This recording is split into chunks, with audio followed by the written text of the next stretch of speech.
Siri, is the garage door closed? Your garage door is closed. Okay, great. In that case, welcome to Windy Tech. My name's Eric Welander, and today we're going to be talking about the Insignia Wi-Fi garage door controller for Apple HomeKit.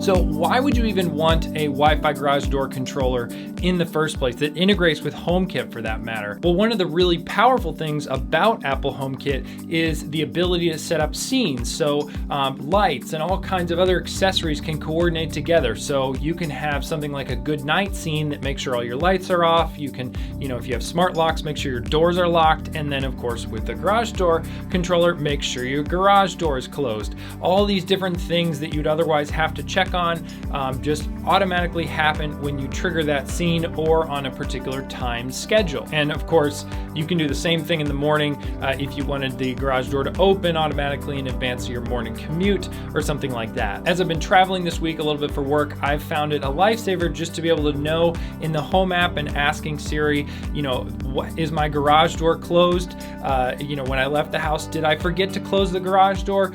Now you have a very solid answer of yes or no, your garage door is open or closed. And if you forgot to close it, you can remotely close it from wherever you are via the Apple Home app, as opposed to having to go back home. And then of course, if you have people coming and staying at your house or maybe monitoring things while you're away, you can add them to your Apple Home very easily, and then they can control the garage door. Or if it's maybe a one-off thing where you just need to open the garage door quickly for someone while you're away, you can totally do that remotely as well. And for a long time, if you wanted this integration inside of HomeKit, the basically main option was the Chamberlain MyQ system. And this is by the Chamberlain Garage Door Company, but they support a variety of different vendors from my understanding. So you can either get a garage door motor that's smart and connects to Wi-Fi in the Chamberlain MyQ system, or if you don't want to have to replace your whole garage door motor and you have a compatible opener, you could then get their hub paired with a sensor that you put on the door that then allows you to open and close the garage door. But none of that would work with Apple HomeKit. It only works in their just terrible little app. My brother-in-law has the MyQ setup and I've seen their app. It's not a great app. So then if you wanted to control it in Apple HomeKit, you needed to buy an additional $80 adapter on top of the existing $80 adapter you bought, or the well over $100 that you spent on the garage door motor, not to mention installation of that motor, etc. And then beyond that, if you wanted the MyQ system to work with any other kind of smart home services, you need to pay a $10 a year subscription to then get the MyQ system to talk to Nest or IFTTT or other services like that, which just is, I think, a little bit out of control in terms of costs. So American electronics retailer Best Buy, their store brand Insignia came out with a much cheaper and simpler alternative. They don't have their own app and they only integrate with HomeKit, but if you're cool with that, it's a lot cheaper. It's only $69.99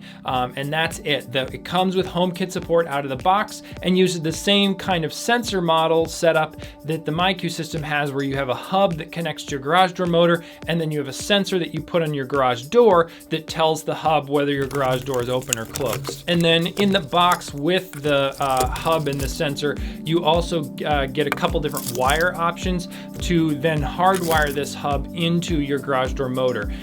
There's also a compatibility list with certain garage door openers it works with, link below in the description. But basically from what MyQ says, in general, you need a garage door opener that has like a wired controller on the wall that then goes up into your motor, because you're going to be using that wire connection to also connect the hub. And then you also need the safety sensors at the bottom of your garage door, just to make sure if you're closing the garage door from HomeKit, it will stop if there's some kind of an obstacle there that would prevent it from fully closing. A couple other things to consider is, of course, you need great Wi-Fi signal in your garage. I have an Eero mesh network system in my house, so that was not a problem for me.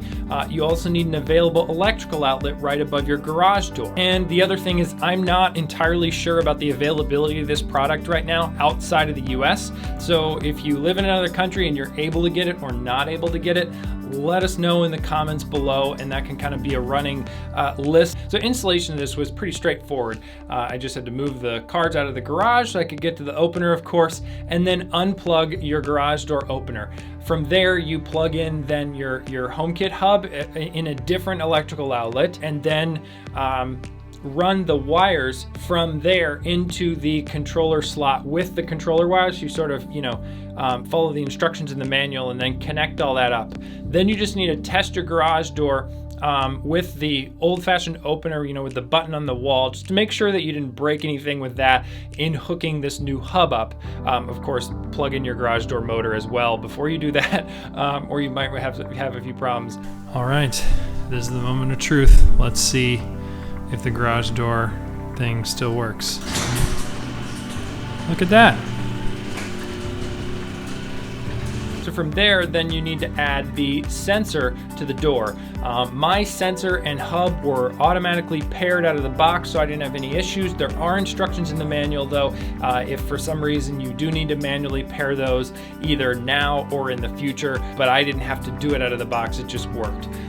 So then once you have your sensor secured on the garage door where Insignia suggests, then you basically just need to use the HomeKit code supplied with the product to add it to HomeKit. Again, Insignia does not ship an app with this. And then of course, test your opener to make sure it works. So I've been using this garage door opener for about a week now, and I've been very pleased with it overall. I think, it's a really great example of Insignia didn't have to build an app to make all this work. You can just set it up with HomeKit and use HomeKit, which is probably a tremendous savings for them because they don't have to have a development team maintaining an app, which then basically translates into a cheaper product for you as a consumer, which I think is great.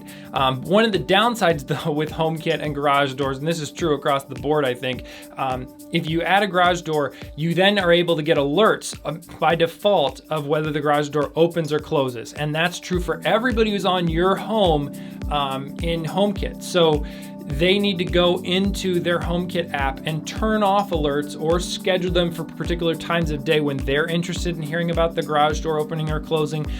So keep that in mind, that after you set it up, you're going to be alerting everybody in your home about when the garage door opens and closes until they do something to manage that in their notifications. And then of course, like I said at the front of the video, you can ask Siri if your garage door is open or closed, and ask Siri to close or open your garage door, which is fantastic. I was doing a little bit of travel for work this week, and to just be able to know as I left for the airport, did I forget to close the garage door? Oh no, good, it is closed.